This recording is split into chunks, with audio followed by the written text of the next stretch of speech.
Happy Monday, Bear Bull traders. Today was a really choppy open. Really the only thing that was moving was C's, S-E-A-S. Andrew caught it on a pop-up and then he shorted it below VWAP. I took a really foolish trade, really rookie trade, and that's why I'm giving myself the Rookie of the Year award here. So what did I do? I saw it losing the moving averages. On the 15-minute chart here, it was really selling off, big opening range breakdown. It was losing it on the 1, and I tried to go short on some sort of a bear flag reverse ABCD here. Got a bad fill, but it broke below the moving average, so I thought to myself, okay, this is good. We're in the clear, probably going to make a run towards this price cluster down here on the daily chart. But what happened? It got to the first level. I didn't take any profit. I don't know what was going through my head. Maybe I got greedy. Maybe I thought it would get to 23 whole dollar, but I missed the exit. And this was my first signal to get out. This reversal candle on the 1-minute chart didn't get out. Then this reversal candle on the 5-minute chart didn't get out. So that's second signal. Third signal, new 5-minute high, didn't get out. Kept saying to myself, it'll butt its head and come right back down. And I'm going to hold to my original stop. I'm not going to get shaken out. And then finally, this candle here on the 15-minute chart started becoming white. Right? It put in a huge tail, started becoming white, and a reversal was taking place. So that was the fourth signal. And finally, I just got out right here and took a bigger loss than I should have, right? So that's our classic rookie mistake. You don't always have to hold to your original stop.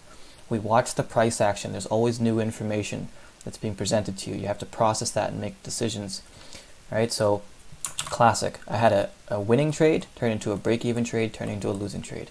So perfect example of rookie mistakes. Anyways, what did I see? Once it put in this huge bullish candle, this hammer candle, well, this thing's going to pop up, I think. Once it makes new 15 high, it's going to pop up. Anyways, let me finish the recap. Huge bullish candle, and then this was a good sign of a reversal here, so I waited for the 15-minute high, went long, $24, and then as you can see in the 1-minute chart, when I went long here, it was crossing, so the 9 and the 20 were crossing the 200, I believe, and then later afterwards it crossed the 50, right? So that was a good extra indication that we were popping up. Then we popped up, got to VWAP here. Let's just scroll here. Got to VWAP, I started taking profit off. Got there, and then it started losing the moving averages on the 1-minute chart after riding the trend, right? So it started losing moving averages. Got to the 5.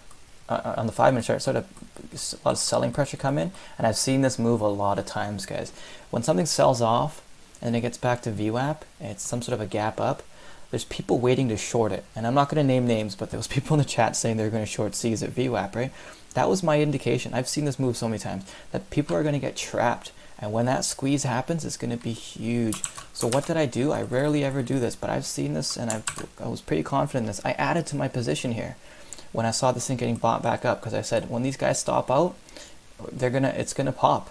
And on the 15-minute chart, there was no indication it was going to reverse, right? Once it got to VWAP. It was still making these highs, right? Well, I guess this candle wasn't born yet, but it was still higher highs and higher lows, right? It's still intact. This was a pullback. It was a bear trap. So as soon as I went long, boom, then we caught this dollar pop here, or 50-cent pop, and I just started scaling out, and I got the rest out here. So yeah, that's just a really good example of watching multiple time frames. And that 15-minute chart reversal I was talking about last week, guys. I'm really starting to feel this.